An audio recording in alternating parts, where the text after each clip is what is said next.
2023 was the perfect time to get into the WEC, but don't worry if you missed out last year, the second best time is right now. Welcome to my beginner's guide to the World Endurance Championship based on the 2024 season. I cover everything you need to know to start watching the WEC. Please remember, this is a beginner's guide, so I won't cover everything in depth. So, what exactly is the WEC? Well, it's one of the FIA's premier championships akin to the World Rally Championship or the Formula One World Championship, specializing in endurance racing, with events held all over the globe throughout the season. There are races from the USA to Japan, with the season highlight being the 24 Hours of Le Mans in France. Races last 6, 8 or 24 hours. Let's talk about the drivers and teams. Every year, teams have to apply to join the championship, and the selection committee decides who makes the cut based on different factors. The 24 Hours of Le Mans sees a larger field of competitors, featuring additional entries selected through a separate process.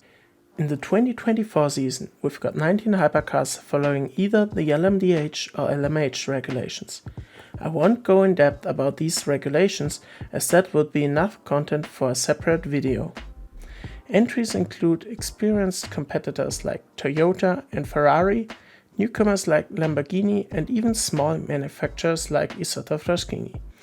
Alongside the hypercars, there race 18 GT3 cars entered in the LMGT3 class, featuring manufacturers like Porsche, Ferrari, Aston Martin and Ford. Every manufacturer has to enter exactly 2 cars in this class. In both classes, there's a balance of performance to bring the cars closer together, creating an even playing field for all manufacturers. The drivers include the best of the best in prototype and GT racing. Additionally, famous drivers from other racing series join their ranks, including former Formula One champion Jenson Button in a Porsche hypercar and former MotoGP world champion Valentino Rossi in an LMGT3 BMW.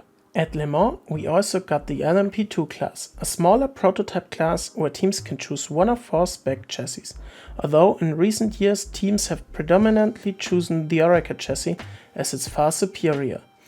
Every car from the 3 classes has 3 drivers, with small exceptions, who all have to drive a minimum amount of time during the races. Speaking about the races, a typical race weekend starts with 3 practice sessions where teams and drivers acquaint themselves with the track and fine-tune their setups. Next up, qualifying. This is where the drivers push their machines to the limit to secure their spot on the starting grid.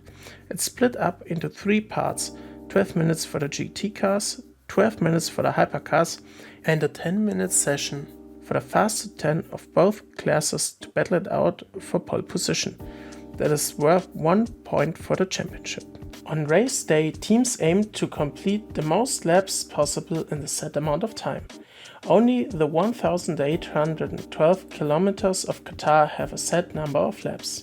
The 3 key factors for success are raw speed, reliability of the cars, and strategy. Teams often use tires for 2 driving stints before changing them, and sometimes try to do 3.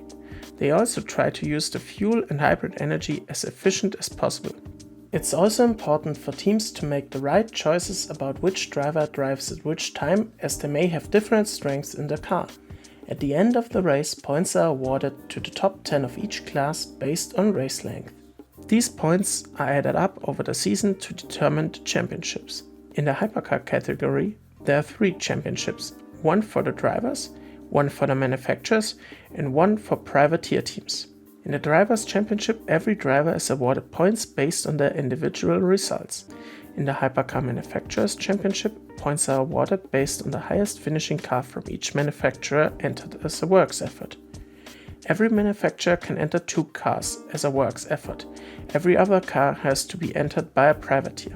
Those cars can score points for the Manufacturers' Championship, but compete in the World Cup for hypercar teams, where each of these cars earns its own points. In LMGT3, there are 2 championships: the Endurance Trophy for LMGT3 drivers and the Endurance Trophy for LMGT3 teams. The former functions in the same way as the Hypercar Drivers' Championship. In the latter, every car scores its own points, just like in the World Cup for hypercar teams. So, where can you watch all this action? Well, the official broadcasting partners of the WEC 2024 are yet to be announced. As the first race in Qatar is only weeks away, this should happen fairly soon. One possibility is always a paid subscription on the WEC TV, but the live stream there had some ups and downs in recent years. I leave the Wikipedia article in the description for the 2023 broadcasters in the hope it gets updated before the season begins.